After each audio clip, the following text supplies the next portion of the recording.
வணக்கம். ஒரு பாட்டு உங்கள அழ வச்சிருக்கா? ஆமாங்க.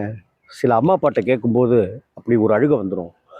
இல்ல நல்ல நண்பர்களுக்கு சொல்லுகிற ஒரு பாட்டுனாக்கா ஒரு அழுகை வந்துரும். அப்படின்ட்டுலாம் நம்ம சொல்லுவோம். ஆனா, இந்த பாட்டு அம்மா உயிரோட இருந்தாலும் சரி, நமக்கு ஒரு அழுகை வரும். ஏன்? அம்மா அப்படிங்கிற ஒரு கதாபாத்திரத்தில நம்ம வாழ்க்கையில இருக்கிறாங்க இல்லையா?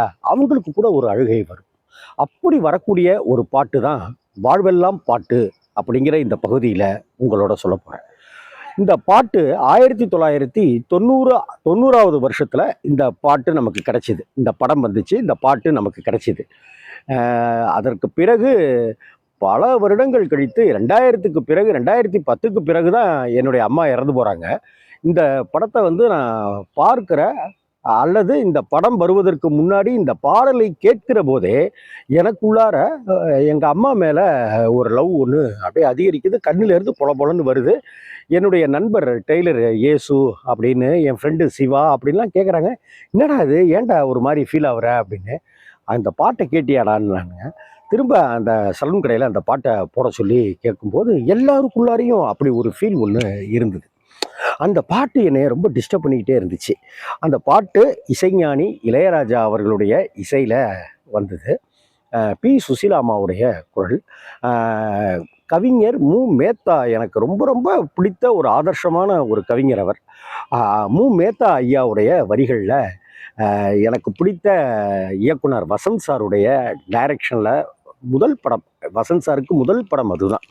புரிஞ்சிருக்கும் உங்களுக்கு. கேளடி கண்மணி அப்படிங்கிற அந்த திரைப்படத்தில் பி சுசீலா அம்மாவுடைய குரலில் எப்போ கேட்டாலும் எனக்கு ஒரு மாதிரி அந்த பாட்டு என்னமோ என்னைய பண்ணுங்க. அப்படி உங்களையும் நிச்சயமாக அந்த பாட்டு பண்ணும். அந்த ஹம்மிங்கே நமக்கு ஒரு மாதிரி அந்த டியூனுக்கு அந்த மோடுக்கு கொண்டு வந்திருப்பார்.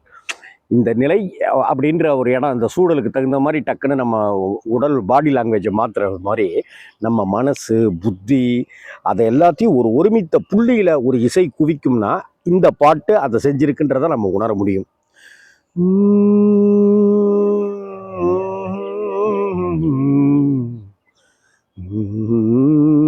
அப்படின்னு வரும் ஹம்மிங். கற்பூர பொம்மை ஒன்று, கைவீசும் தென்றல் ஒன்று, கற்பூர பொம்மை ஒன்று, கைவீசும் தென்றல் ஒன்று, கலந்தாட கை கோர்க்கும் நேரம், கண்ணோரம் ஆனந்த ஈரம், முத்தே என் முத்தாரமே சபையேறும் பாடல் நீ பாடம்மா, நீ பாடம்மா. கற்பூர பொம்மை ஒன்று, கைவீசும் தென்றல் ஒன்று, கலந்தாட கைகோர்க்கும் நேரம், கண்ணோரம் ஆனந்த ஈரம், முத்தே என் முத்தாரமே சபையேறும் பாடல் நீ பாடம்மா அப்படின்ற அந்த வரிகள் இருக்குல்ல. அந்த பாட்டு ஃபஸ்ட்டு வீணையில் ஆரம்பித்து அதற்கப்புறம் கிட்டாருக்குள்ளார வந்துட்டு திரும்ப வீணையும் கிட்டாருமாக கலந்து ஃப்ளூட்டுக்கு போய் அப்படின்னு இந்த பாடல் வந்து அவ்வளவு ஜாலங்களை நிகழ்த்தி இருக்கும். அதுதான் இசைஞானி இளையராஜாவுடைய இசை. அதில் பூந்தேரிலே நீ ஆடவே உண்டான அன்பே ஒரு ராஜாங்கம், ராஜாங்கமே ஆனந்தமே, நம் வீடு இங்கே ஒரு சங்கீதம். இந்த வரி பாருங்க. மானே உன் வார்த்தை ரீங்காரம், மலரே என் நெஞ்சில் நின்றாடும், முத்தே என் முத்தாரமே சபையேறும் பாடல் நீ பாடம்மா, நீ பாடம்மா. கற்பூர பொம்மை ஒன்று, கைவீசும் தென்றல் ஒன்று, தனனான தனனான தானான தானான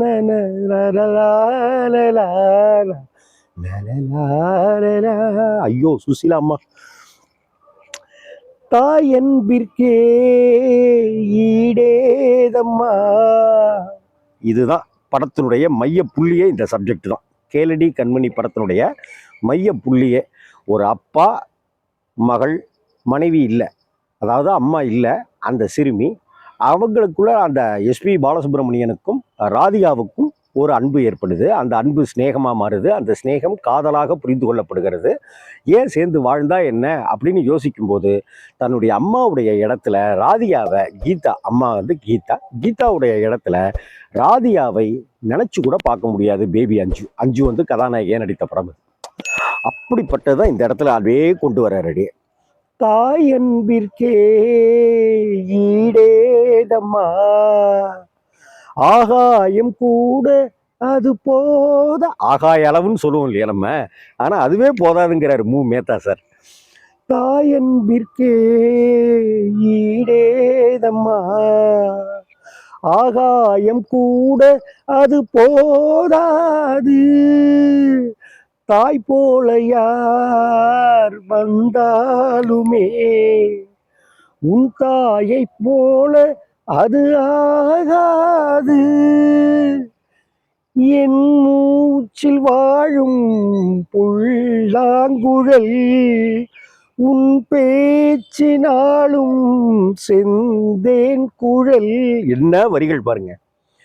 என் மூச்சில் வாழும் புல்லாங்குழல் உன் பேச்சினாலும் செந்தேன் குழல், முத்தே என் முத்தாரமே சபையேறும் பாடல் நீ பாடம்மா, நீ பாடம்மா.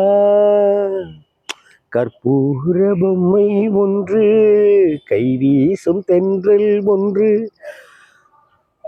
கற்பூர பொம்மை ஒன்று, கைவீசும் தென்றல் ஒன்று, கலந்தாட கை கோர்க்கும் நேரம், கண்ணோரம் ஆனந்த ஈரம், முத்தே என் முத்தாரமே சபையேறும் பாடல் நீ பாடம்மா, நீ பாடம்மா.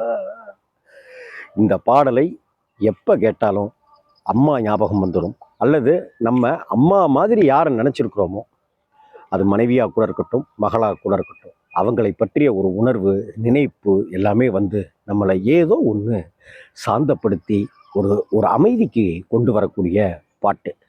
இளையராஜா அவர்கள் இசையமைப்பில், டைரக்டர் வசந்த் சார் அவர்களுடைய இயக்கத்தில் இந்த மேத்தா அவர்கள் எழுதிய இந்த பாடல், பி சுசீலா அம்மாவுடைய காலத்துக்கும் நம்மை வாழ வைத்து கொண்டிருக்கிற குரல்.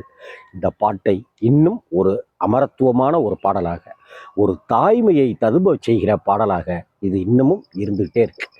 எந்த இரவுகள் கேட்டாலும் அந்த இரவுகளை இதமாக்குகிற ஒரு அற்புதமான பாட்டு தான் இந்த வாழ்நெல்லாம் பாட்டு, வாழ்வெல்லாம் பாட்டு அப்படின்னு வரக்கூடிய அற்புதமான பாட்டு கற்பூர பொம்மை.